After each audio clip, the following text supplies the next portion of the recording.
Now imagine somebody as great as Krishna is sitting in front of you and telling you his life story. How would that be? Hello and welcome back to Say More, Express Yourself. I'm Dhanashri and I'm here with another interesting book for the Read More segment. So let's get started. I have always loved listening to the life story of the person from that person itself. You begin to understand a person better and you get a different perspective about life from him. Now imagine someone who has had an amazing life as Lord Krishna himself is sitting in front of you and telling you his life story. How would that be?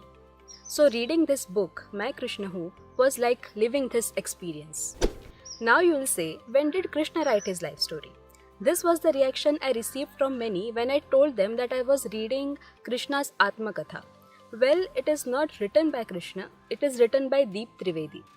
Deep Trivedi is a psychologist himself and works in the field of spiritual psychodynamics. I know, even I had not heard about spiritual psychodynamics before. So, after reading and finding out a little bit more about it, I got to know that spiritual psychodynamics is the study of spiritual and religious beliefs on the psychology of the person. Now, Deep Trivedi has researched a lot about Shri Krishna and read many literatures that were about him and tried to understand the psychological side of Krishna and has written this book series. It consists of 6 books of the entire life story of Krishna, right from his birth till his death. Big salute to the author for attempting such a task. And today we will be talking about the first book of this series. We all know Krishna as Lord Krishna, someone who miraculously escaped the prison and time and again performed miracles to face all the difficulties that came onto him. But for a moment, let us think that he was an ordinary man, just like all of us.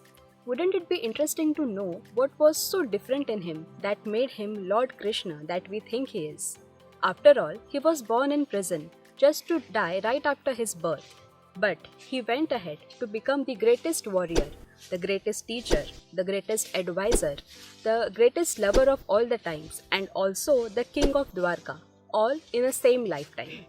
So this book is for someone who is ready to believe that Krishna did all this all by himself. And this book will tell you what was the mindset that made this happen.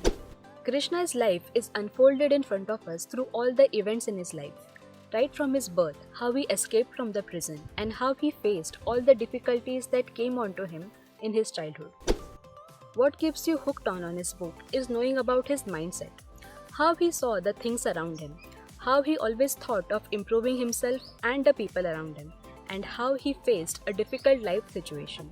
So then be it any difficult situation that came on his teenage years, like killing Kaliya, killing Keshi, facing the Govardhan crisis, or killing Kams, which seem like a miracle now, are actually the fruit of his hard work. The real fun is knowing the hows of everything in minute detail, be it how he planned the things, how he led the battles, how he convinced the people. Knowing everything in great detail and reading about it is real fun. Another interesting part is of course Krishna's love life. So this book has stories about him and Radha and what kind of impact she had on his life. The most interesting part comes towards end when he visits Mathura on invitation by Kans. So on the way to Mathura, he learns that Kans has plans of killing him. So how he handled the situation and what was the special kind of motivation behind killing Kans is worth reading. I'm pretty sure you'll be blown away after reading it and you will end up with a big smile on your face. The detailing, the storytelling, and the way of narration of the author compels you to see the whole scene in front of your eyes. Overall, this book is an enjoyable experience, and come on, you're getting a chance to peep into the life of Lord Krishna. How can that be boring? So this book is available in Hindi, Gujarati, and English.